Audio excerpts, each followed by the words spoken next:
میری غیور عوام میری پس پردہ سن کر بیٹھ کر سن رہی میری عزتدار میری ماں بہنوں، آج بجنور کی سرزمین سے سنبھل کی سرزمین پہ آنے کا مقصد، آپ کے دلوں کو دھنجوڑنے کا مقصد یہی ہے کہ اے سنبھل کی غیور عوام، اے اتر پردیش کی غیور عوام، میں تمہارے درمیان میں ایک پیغام دینے آیا ہوں کہ آخر کب تک ان نام و نہاد سیکولر سیاسی جماعتوں کی غلامی کرتے رہو گے؟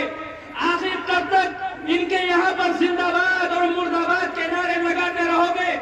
وقت آیا ہے سیاست میں حصے داری مانگنے کا، وقت آیا ہے سیاست میں حصے داری مانگنے کا۔ تابع داری کب تک کرتے رہیں گے؟ 70 سالوں سے تابع داری کرتے ہوئے آ رہے ہیں، آج وقت آیا ہے کہ مانگ کھلے۔ اتر پردیش کی غیور عوام اب بدلاؤ چاہتی ہے، اتر پردیش کی عوام یو پی کے اندر اب بدلاؤ چاہتی ہے۔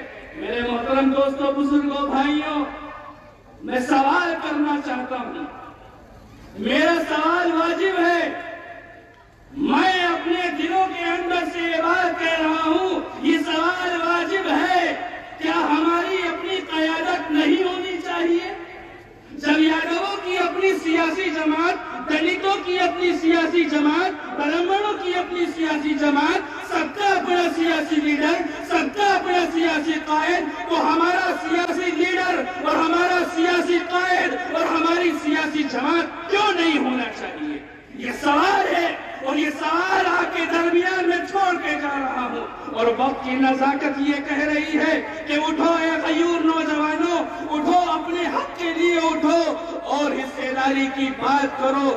یاد رکھو نوجوانوں، جس کی اپنی سیاسی لیڈرشپ نہیں ہوتی ہے، جس کا اپنا سیاسی قائد نہیں ہوتا ہے، جس کا اپنا سیاسی پلیٹ فارم نہیں ہوتا ہے، اس کے مسائل کا حل ہونے والا نہیں ہے۔ کیا دیا؟ سوال یہ ہے، کیا دیا ان نام و نہاد سیکولر سیاسی جماعتوں نے؟ آپ کو کیا دیا؟ اکھلیش بابو نے کیا دیا؟ مایاوتی نے کیا دیا؟ سونیا گاندھی نے کیا دیا؟ راہل گاندھی نے کیا دیا؟ اروند نے کیا دیا؟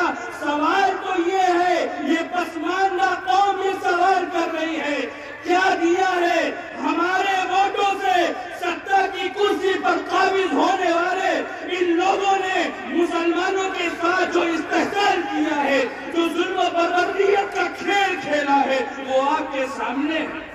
لوگ کہتے ہیں اکھلیش یادو مسلمانوں کے نیتا، مسلمانوں کے ووٹوں کے ٹھیکیدار ہیں۔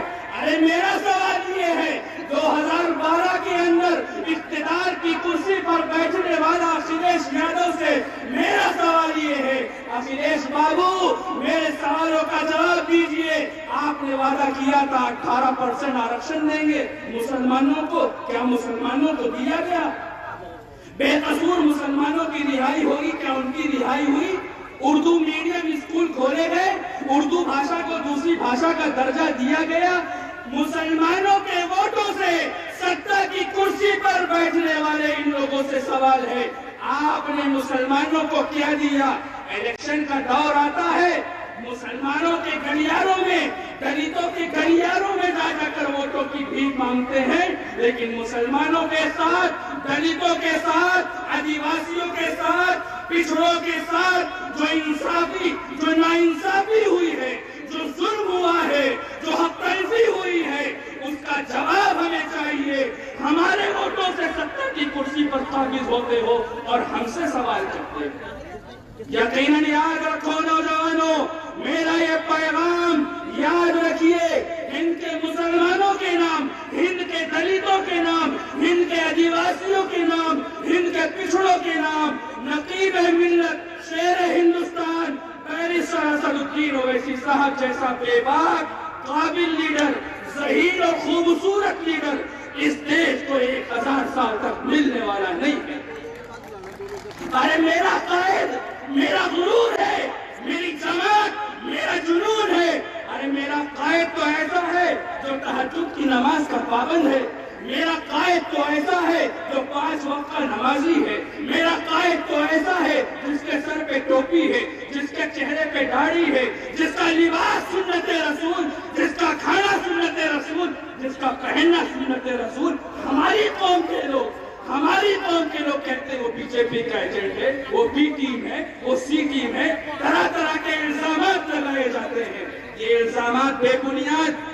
الزامات بے بنیاد ہو چکے ہیں۔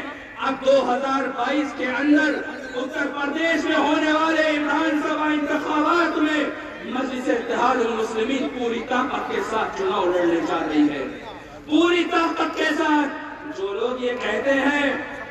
جو لوگ یہ کہتے ہیں کہ اویسی کا کوئی وجود نہیں، جو لوگ یہ کہتے ہیں کہ اویسی کی پارٹی کا کوئی جنادھار نہیں، تو یاد رکھو 2022 میں تمہاری کرسی کو ہلانے کے لیے مجلس اتحاد المسلمین آ چکی ہے۔